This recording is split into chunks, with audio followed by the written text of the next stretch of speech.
오늘은 고린도전서 15장 56절 말씀부터 보겠습니다. 56절 말씀부터 보겠습니다. 사망에 쏘는 것은 죄요, 죄의 능력은 율법이라고 했습니다. 율법은 여전히 살아있죠. 죄도 여전히 살아있습니다. 하지만 우리가 죄에 대해서, 율법에 대해서 죽으면 그 죄도 율법도 우리를 쏠 수가 없어요. 벌은 그 침으로 쏘고 나면 상대방을 죽이고 또 그 벌도 죽죠. 마찬가지입니다. 죄가 우리를 쏘았습니다. 그래서 우리가 죽게 되었죠. 그리고 우리가 죽으면 죄도 죽는 거예요. 실질적으로 성경에 우리가 죄에 대해서 예수님과 함께 죽었다고 말씀하고 있어요. 여기라고 말씀하고 있습니다. 그게 느껴지지도 않고 하더라도 성경에서 그렇게 말씀하고 있으면 그 말씀을 믿어야 되는 거예요. 왜 많은 사람들이 구원을 받았음에도 불구하고 확신을 갖지 못하는가 하니까요.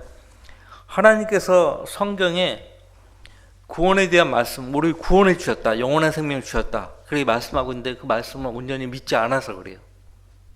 러크하 목사님도 그렇게 체토를 하거든요. 슈파이 목사님이 그분을 죽기로 인도한 거 아시죠? 인도했는데 그분이 그렇게 체토를 했어요. 예수님이 나를 위해서 죽으셨고 나를 구원하기 위해서 죽은 자 가운데서 사흘 만에 부활하셨다고 하는데 도무지 느껴지지가 않았던 거예요. 근데 그 다음날 슈파이 목사님이 인도하는 브렌트 침례교회 예배에 참여해서 그때 다시 한번 말씀을 통해서요, 자기가 온전히 믿지 않았다는 것을 알았고 주님 말씀을 믿습니다. 그랬더니 이제 확신이 생겼다는 거예요. 그때 이제 그 전에 상담을 통해서 복음을 들었는데, 그래서 영접 기도까지 했는데 그때는 가물가물했대요. 근데 그 다음날 예배에 참여해서 구원받은 사람들을 앞으로 나오라고 초청했더니 앞으로 나갔대요. 그때 확고하게 확신을 얻었다는 거예요. 아, 내가 하나님의 말씀을 온전히 믿지 않아서 확신을 얻지 못했구나. 휴파이 목사님이 요한일서 5장 13절 말씀을 인용하면서 구원받았으면은 본인 스스로가 구원받았음을 안다고 그렇게 말을 했대요. 그러니까 말씀을 통해서 예수님이 우리에게 생명을 주셨다는 것을 믿으면 되는 거예요. 그렇듯이 우리가 예수님과 함께 죄에 대해서 죽은 자로 여겨야 합니다. 우리 실제 살아있는데 실제 예수님과 함께 죽었어요. 바울 사도가 갈라디아서 2장 10절 말씀에서 다시 한번 설명해 주잖아요. 그리스도와 함께 못 박혀 있지만 그럼에도 불구하고 나는 살아있다고. 근데 내가 사는 것은 하나님의 아들을 믿는 믿음으로 사는 것이라고 설명해 주잖아요. 자, 실질적으로 예수님이 우리 대신에 죄에 쏘였고요, 우리 대신에 그 죄 때문에 죽으셨어요. 내가 죽은 거 아니에요. 주님이 죽으셨어요. 근데 그 주님의 죽음이 곧 나의 죽음이 된 거예요. 현재 나는 살아있지만은 예수님 죽었을 때 옛사람, 옛자, 나는 예수님과 함께 죽었다고요. 말씀을 통해서 우리가 확인하고 그렇게 여겨야 되는 것입니다. 여기지 않기 때문에 많은 사람들이 승리의 삶을 살지 못하고 있다고 말하죠.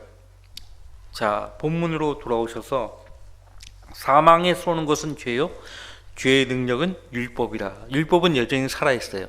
우리가 율법에 대해서 죽었다는 거죠. 율법은 우리에 대해서 죽지 않았어요. 율법이 언제 우리에 대해서 완전히 참패를 하는가 하니까요, 우리가 실제 휴거에 참여하면 돼요. 우리가 이 죽을 몸이 더 이상 죽지 아니할 몸으로 갈아입게 되면 율법도 우리에 대해서 완전히 어떻게 못하는 거예요. 자, 죄의 능력은 율법이다. 그러나 우리 주 예수 그리스도를 통하여 우리에게 승리를 주시는 하나님께 감사하노니 승리를 주셨다라고 말씀하십니다. 우리가 받은 승리는 예수님의 죽으심과 장사됨과 부활하심을 통해서 우리에게 주어진 것입니다. 예수 그리스도를 통하여, 우리 주 예수 그리스도를 통하여 우리에게 승리를 주시는 하나님께 감사하노니. 그래서 승리를 주셨는데 이 주신 승리를 우리가 향유해야 돼요. 우리가 오후 예배 때 이제 여호수아서 공부를 할 텐데, 너희는 그 땅을 차지하라고 했을 때 영어 본문에는 enjoy it이라고 되어 있어요. enjoy 하면 즐기라 그런 뜻이잖아요. 응?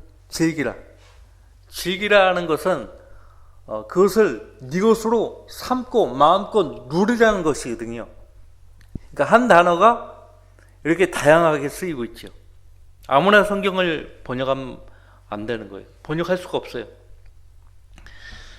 디모데 전서에 보면 향유케 하시는 하나님께 감사라고 있거든요. 향유케 하시는 하나님. 향유케 하시다. 그 향유하다. 그것이 뭐냐면 영어로 인조이예요. 인조이. 여호수아에서 차지하라는 그 단어와 똑같은 단어예요. 누리고 그것을 내 것으로 누리라 이거죠. 그러니까 승리는 주님이 우리에게 주신 거고, 왜 주셨는가 하니까 그 승리를 누리라고 주신 거예요.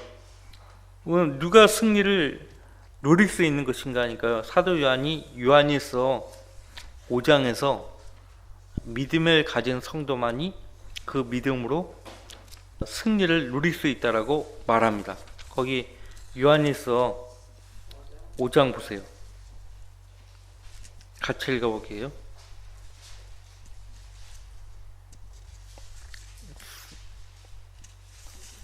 이게 딱 붙어가지고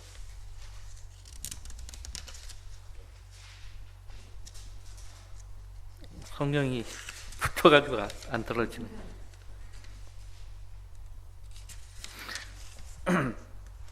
자, 4절. 이는 하나님께로부터 태어난 자는 누구든지 세상을 이기기 때문이라. 세상을 이기는 승리는 이것이니 곧 우리의 믿음이라. 우리의 믿음이라고 했죠. 그런데 이 믿음을 누가 주셨어요? 주님이 주셨어요. 네, 주님이 주셨다고. 베드로후서 1장에도 예수 그리스도의 종이요 사도인 시몬 베드로는 하나님 곧 우리 구주 예수 그리스도의 의로 말미암아 우리와 함께 동일하게 보배로운 믿음을 받은 사람들에게 편지하노라. 예수 그리스도의 의로 말미암아 모든 성도가 보배로운 믿음을 받았다. 동일하게. 예 없어요. 차별 없이 모든 성도가 이 보배로운 믿음을 받았다라고 말씀하고 있어요. 그리고 유다서 보세요.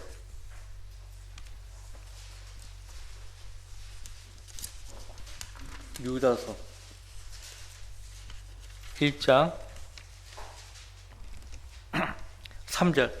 사랑하는 자들아, 우리가 함께 나누어 받은 구원에 대하여 내가 너희에게 글을 쓰려는 마음이 간절하던 차에 성도들에게 단번에 전해주신 믿음을 위하여 힘써 싸우라는 편지를 써서 권고할 필요를 느꼈느니. 자, 성도들에게 단번에 전해주신 믿음을 위하여 단번에 전해주셨다. 그렇게 말씀하고 있습니다. 이 믿음을 가지고 우리가 승리하는 거고, 이 믿음으로 힘써 싸우는 거예요. 믿음이 그만큼 중요한 것입니다. 우리에게 승리를 주시는 그 하나님께 감사해야 되고요. 날마다 찬양을 해야 되는 거죠. 그래서 예수님의 죽으심을 통해서 사망은 완전히 참패당한 거예요. 대신에 예수님 때문에 구원받은 우리 모든 성도들이 승리를 얻게 되었죠. 그래서 감사해야 되는 것이에요. 이러한 이유 때문에 사도 바울이 또 권면하죠. 58절. 그러므로 나의 사랑하는 형제들아, 경고하라. 흔들리지 말라. 항상 주의를 넘치게 하라. 이는 너희의 수고가 주 안에서 헛되지 아니한 줄을 너희가 알미니라. 아셔야죠. 예. 경고하라. 흔들리지 말라.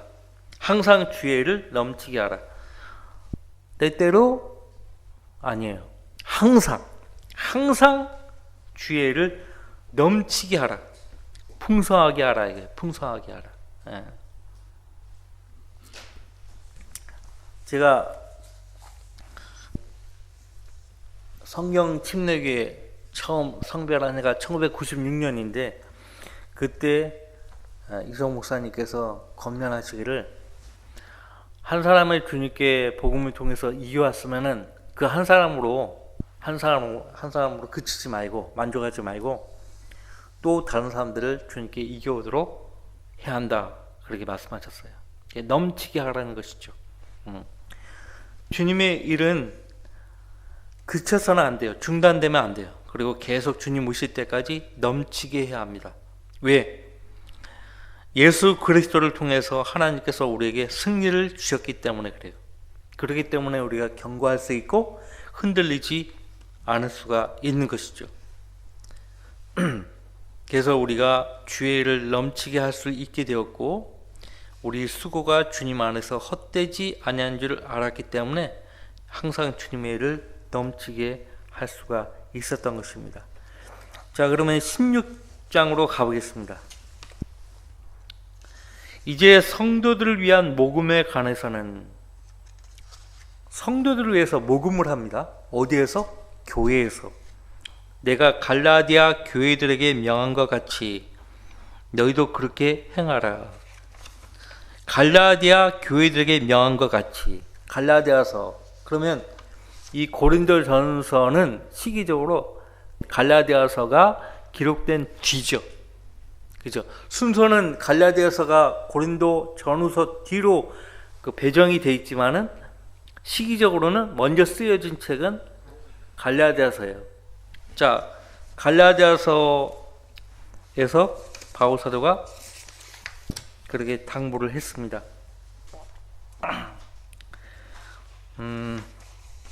여러분들 갈라디아서 2장을 보세요.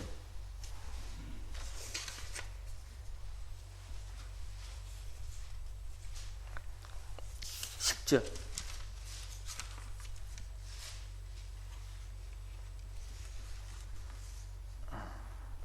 거기 보시면 다만 그들이 바라는 것은 우리가 가난한 사람들을 기억해야 된다는 것이니 이것은 또한 내가 부지런히 행한 바라.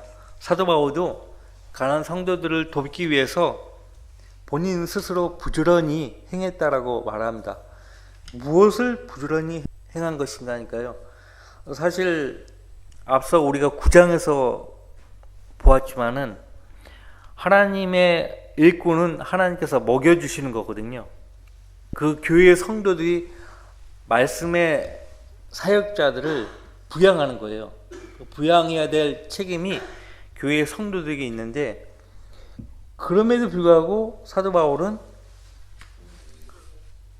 프리스킬라와 아킬라 그 가정과 함께 천막 짓는 일을 했어요. 사도행전 18장에 보면 폰토테생, 이탈리아에서 거주하는 폰토테생의 유대인 그 아킬라 형제와 그 아내 프리스킬라 자매를 만나잖아요. 근데 동일한 업종에 종사하는 사람들이었어요. 자, 천막을 만드는 일을 하는데 텐트메이크죠. 그 일을 하면서 다른 지역교회들에게 도움을 받지 않고 오히려 가난한 성도들을 도왔단 말이에요. 바울 사도가. 물론 사도 바울은요 교회들을 많이 세웠지만은 실제 어느 교회에서 담임하며 목회한 적이 없어요. 목회한 적이 없기 때문에 다른 지역교회들로부터 실질적으로 도움을 받지 않았죠. 도움을 주려고 했지만은 사도 바울이 원치 않았습니다.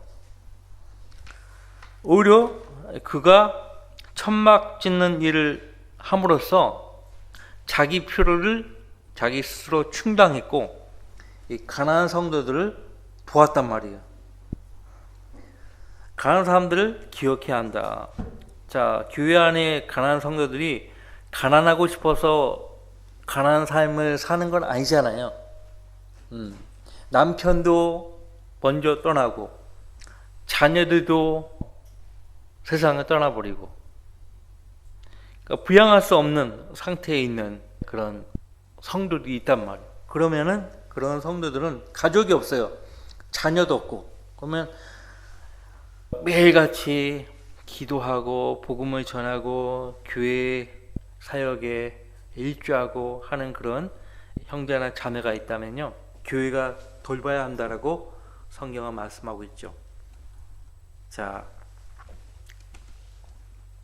지금 이 당시 가난하게 된 성도들, 왜 가난한 생활을 해야만 했는 것인가? 여러 가지 이유가 있습니다. 첫 번째는 로마 제국 당시에 아무래도 그리스도인이라는 이유 때문에 탄압을 많이 받았죠. 가면 갈수록 카이사, 황제가 바뀌면 바뀔수록 그리스도인들에 대해서 아주 모질게 대하는 거예요. 공민권도 박탈시켜버리고 재산도 뺏기고, 그러니까 가난해질 수밖에 없어요. 그런 상황이었단 말이에요. 게다가 지금 특별히 지금 고린도전서 16장에서 성도들을 위한 모금에 관해서 지금 바울 사도가 권면하고 있는데 흉년이 들었습니다. 예루살렘에 큰 흉년이 들었어요. 누군가가 예언하죠. 근데 그 예언대로 흉년이 들었습니다. 교회적으로 많이 어려움에 빠졌었죠. 그래서 모든 이 복음이 어디에서부터 시작되었습니까? 사실상 예루살렘 교회에서부터 시작되었잖아요. 사도행전 1장 8절에 성령 하나님이 명령하셨죠. 성령께서 너에게 임하시면 너희가 능력을 받으리니 그래야면 예루살렘과 온 유다와 사마리아와 땅 끝까지 이르러 너희는 내게 증인이 되리라고 했어요. 그래서 복음은 예루살렘에서 시작된 거예요. 먼저는 유대인들에게. 그래서 로마서 1장 16절 말씀에도 이 복음이 믿는 모든 사람을 구원에 이르게 하는 하나님의 능력이 됨이라. 첫째는 유대인에게요. 또한 헬라인들에게로. 그래서 먼저는 유대인들에게 복음이 증거되었죠. 그래서 사도행전 1장부터 10장까지는 유대인 중심의 복음이 증거가 됩니다. 간헐적으로 8장부터 개인적으로 이방인들이 복음을 통해서 주님께 돌아오는 기록이 나오죠. 그러나 명확하게 따지면은 10장까지 유대인의 경륜이 흐르고 있어요. 그래서 이 사도행전, 히브리서, 마태복음, 사도행전, 히브리서는 교리서가 아니에요. 전환기적인 책이라고 하잖아요. 마태복음은 구약에서 신약으로, 사도행전은 유대인의 경륜에서 이방인의 경륜으로, 그 다음에 히브리서는 교회 시대의 경륜에서 대환란 시대의 경륜으로 바뀌잖아요. 그래서 이 전환되는 책은 교리서가 아니에요. 그걸 붙잡으면 안 되는 거예요. 근데 모든 이단들은 마태복음, 사도행전, 히브리서에서 나왔다 이거예요. 근현대사도 마찬가지예요. 근현대사도 이 전환되는 때의 역사가요, 이게 딱 못 박을 수가 없어요. 어느 한 개인에 대해서 평가할 때도 음과 양이 있어요. 공과 과가 있고요. 그거를 안 따지고 한편으로만 그냥 몰아붙이면은 문제가 생긴다고요. 전환기적인 때에 잘 살펴야 돼요. 성경도 마찬가지예요. 그래서 지금 흉년이 예루살렘에 들면서 교회적으로 모든 성도들이 어렵게 되었단 말이에요. 그 어려운 소식을 접한 이방인 교회 성도들이 도운 거예요. 그 소식을 접한 이방인 성도들이 돕기 시작했어요. 서로 십시일반 돕기 시작했고요. 여기서 1절 말씀에서는 모금이라고 되어 있죠. 2절에도 모금하는 일이 언급되고 있고, 정확하게 그 모금의 성격이 3절에 나오는데 위로금이라고 되어 있어요. 위로금. 다른 말로 표현하면 구제금이죠. 구제금. 구호금, 구제금. 자, 봅시다. 그래서 어쨌든 교회에서 거둔 헌금은 교회들을 위해서 쓰여지는데, 성도들을 돕기 위한, 가난한 성도들을 돕기 위한 그 위로금, 모금조차도 원칙대로 모아져야 한다라고 말합니다. 어떤 원칙인가? 일단 교회에서 그렇게 해야 돼요. 2절, 매주 첫날에 너희 각자가 하나님께서 번성케 하신 대로 따로 저축하여 두어서 내가 갈 때에는 모금하는 일이 없게 하라. 자, 첫 번째, 우리가 매주 첫날 교회에 모이죠. 이 매주 첫날은 안식 후 첫날이라고 복음서에서 말씀하고 있죠. 안식일과 달라요. 주일은 안식일이 아니에요. 매주 첫날 하면 안식 후에 첫날이에요. 주일이죠. 이 안식 후 첫날 주일에 너희 각자가요. 너희 각자예요. 그 교회를 구성하는 성도 각자가 그것도 하나님께서 번성케 하신 대로, 하나님께서 번성케 하신 것이 아닌 것은 하나님께 바칠 수가 없어요. 따로 저축하여 두어서, 급하게 대출받거나 빌린 돈은 저축한 것이 아니죠. 그리고 그것은 하나님께서 번성케 하신 것이 아니에요. 근데 깜짝 놀란 거는, 제가 어릴 때 어머니 따라 여의도 순복음교회에 다녔다고 하잖아요. 거기에 1층에 은행이 있어요. 신협. 근데 그 신협을 통해서 돈을 인출해가지고 헌금을 하는 거예요. 어떤 사람은 막 대출도 해요. 대출 받아갖고 헌금을 하는 거예요.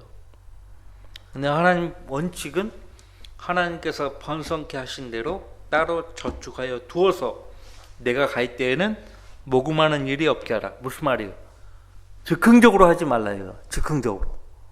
헌금은 먼저 하나님이 번성케 하신 데에서 따로 떼어서 저축을 하는 거예요. 따로 떼어서 두는 겁니다. 그리고 매주 첫날에 하나님께 헌금을 드릴 때 드리는 것이에요. 근데 이것이 하나님께 그냥 순수한 의미에서 헌금을 하는 것인가, 아니면 어떤 특정한 가난한 성도를 돕기 위해서 바치는 것인가. 그래서 그 무슨 성격인지를 여러분이 구분을 해서 내셔야 합니다. 11조면 11조, 감사헌금은 감사헌금. 우리 교회 이렇게 쭉 보니까 그 감사헌금이 액수가 더 많아요. 감사헌금이. 예. 하나님께 감사합니다. 자, 이거 원칙입니다. 더 구체적인 원칙은 고린도후서에서 사도 바울이 밝히죠. 거기 고린도후서 8장에서요.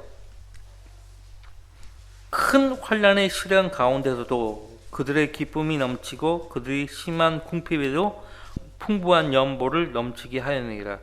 마케도니아에 있는 교회들을 예를 들어가지고 고린도후서 8장 2절 말씀부터 바울 사도가 상세하게 어떻게 하나님께 바치는 헌금이 참된 헌금인가를 알려주고 있어요. 풍부한 연보를 넘치게 하였느니라. 헌금을 가리켜서 연보라고 합니다. 이 헌금에는 11조도 다 포함돼요. 연보라고 되어 있죠. 누가복음에는 연보계라고 되어 있어요. 연보계. 예수님이 사람들마다 연복에 연보를 넣는 거 어떻게 넣는가를 보셨다고 했죠. 근데 한 과부가 자기 생계비 전부를 하나님께 넣는 것을 보셨어요. 자, 풍부한 연보. 이 풍부한 연보에 대해서 큰 환란의 시련 가운데서도 당시 마케도니아 교회들이요, 유대인들뿐만 아니라 이방인들로부터 엄청나게 박해를 받았어요. 그래서 큰 환란의 시련 가운데서도 그들의 기쁨이 넘치고 그들의 심한 궁핍에도 풍부한 연보를 넘치게 하였다. 그래서 이 헌금은 돈 많이 가진 성도들이 내는 게 아니에요. 가난한 성도들이 더 많이 낸다고요. 하나님께서는 이 궁핍에도, 심한 궁핍에도 하나님의 사역에 일조하기 위해서 바치는 그 손길을 더 귀히 여기신다는 거죠. 아까 제가 언급했던 그 과부, 자기 생계비의 전부를 내었던 그 과부, 두 랩돈이잖아요. 그 과부처럼 심한 궁핍에도 불구하고 하나님께 풍부한 연보를 넘치게 하였다. 내가 증거하노니 그들은 자기들의 능력에 따라 하였고 또 능력 이상으로 자원하여 하였으며 우리가 은혜를 받을 것과 성도들을 섬기는 일에 동참할 것을 많은 애원으로 우리에게 간청하였느니라. 그들이 이것을 행하였으니 우리가 바라던 대로가 아니라 하나님의 뜻에 따라 먼저 자신들을 죽게 드리고 그 다음에 우리에게 이 은혜를 주었느니라. 자, 그래서 바울이 고린도서 8장에서 강조하고 있는 것은 하나님의 뜻에 따라 먼저 자신들을 죽게 드리고 그 다음에 헌금을 했다는 거죠. 자원해서, 기쁜 마음으로 자원해서 했다는 거죠. 그리고 능력에 따라 했고 그 능력 이상으로 했다는 거죠. 사람의 뜻이 아니에요. 하나님의 뜻에 따라 했다고 했어요. 하나님께서 마음에 감동을 주시면 하는 거예요. 근데 하나님의 뜻이 나의 뜻이 되어야 하죠. 물론. 그죠? 하나님께서 원하시는 것을 나도 같이 원해야 돼요. 그러니까 하나님이 일방적으로 내 생각과 내 마음을 움직일 때까지 난 가만히 있겠다. 그거는 온전한 것이 아니에요. 그죠? 하나님께 온전히 드린 성도라면 하나님의 뜻은 나의 뜻이에요. 하나님 원하시는 것은 나도 원하는 거죠.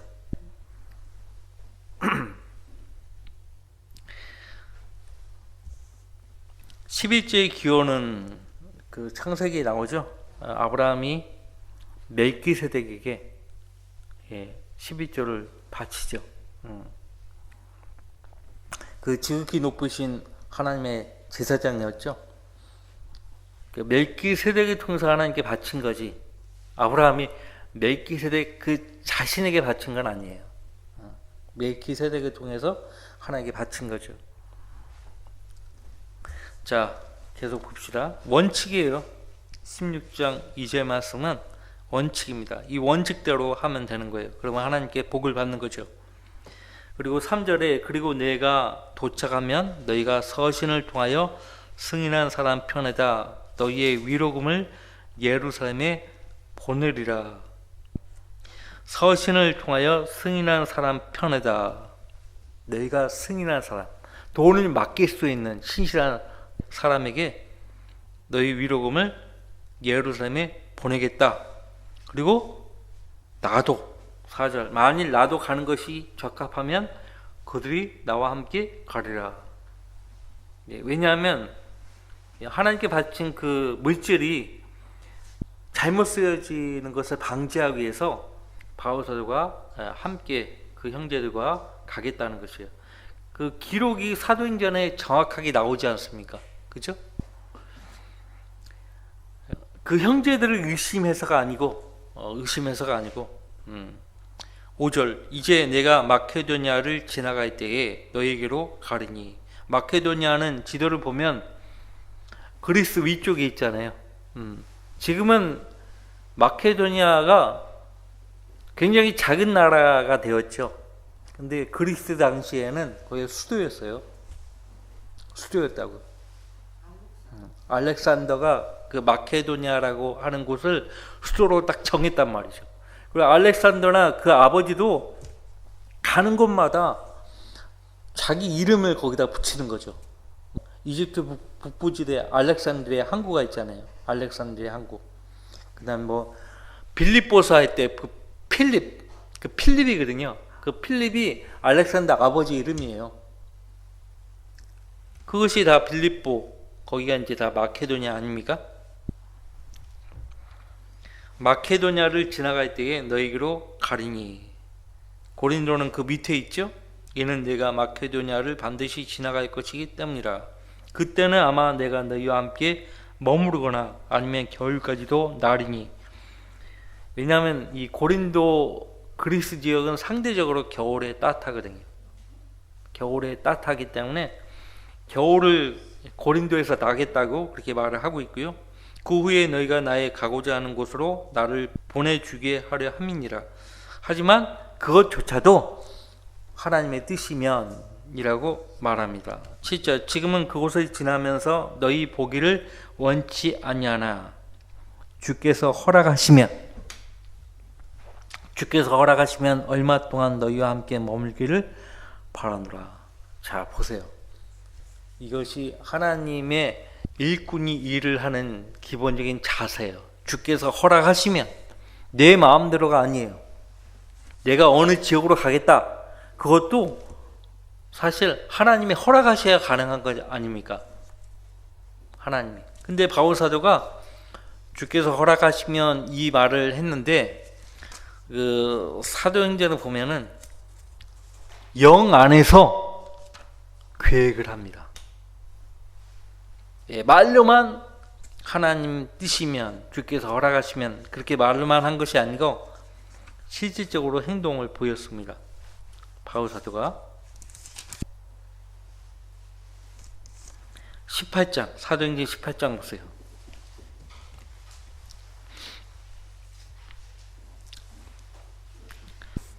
21절.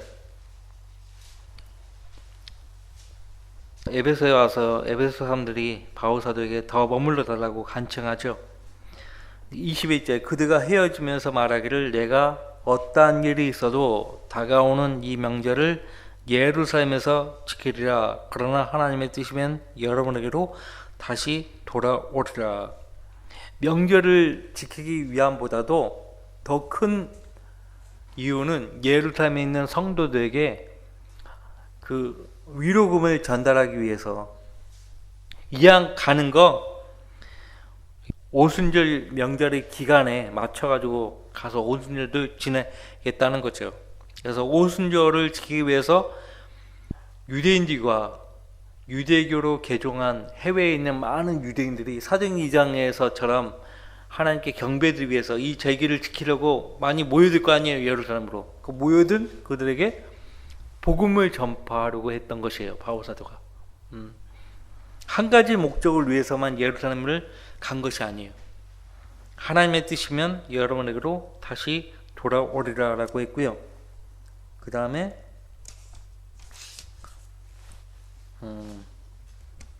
거기 보십시오. 19장 21절. 이 말씀이 중요합니다. 19장, 사도행전 19장 21절.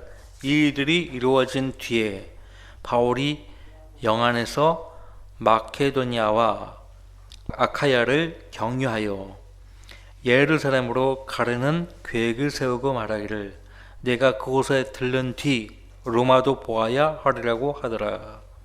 바울이 영 안에서 예루살렘으로 가려는 계획을 세웠다고 했죠. 어디를 들려서 마케도니아와 아카야를 경유하여. 아카야는 고린도라는 곳을 포함한 전 지역을 아카야 지방이라고 합니다. 그러니까 고린도라는 곳은 항구 도시고 그 항구 도시 고린도라는 도시를 포함한 지방을 아카야 지방이라고 했어요. 그러니까 전라남도 안에 광주 광역시가 있는 것처럼 아카야가 그런 곳입니다. 마케도니아와 아카야를 경유하여 예루살렘으로 가려는 계획을 세우고 말하기를 내가 그곳에 들른 뒤 로마도 보아야 하리라고 하더라. 아까 하나님이 허락하시면 주의 뜻이면이라고 밝혔잖아요. 말로만이 아니에요. 바울이 영 안에서 예루살렘으로 가려는 계획을 세웠다라고 말합니다. 영 안에서 어떻게 계획을 세우는 것인가 하니까요. 성령 하나님께 기도했던 거죠. 자기 계획에 대해서 주님의 승인을 구한 것이에요. 주님의 뜻을 구한 것입니다. 이것이 주의 뜻대로 하는 것이에요. 자, 다시 고린도전서 16장으로 돌아오셔서 주께서 허락하시면 얼마 동안 너희와 함께 머물기를 바라노라. 8절 그러나 내가 오순절까지는 에베소에 머물 것이라. 자, 시간이 지났기 때문에 다음 주에 8절 말씀부터 이어서 공부하겠습니다.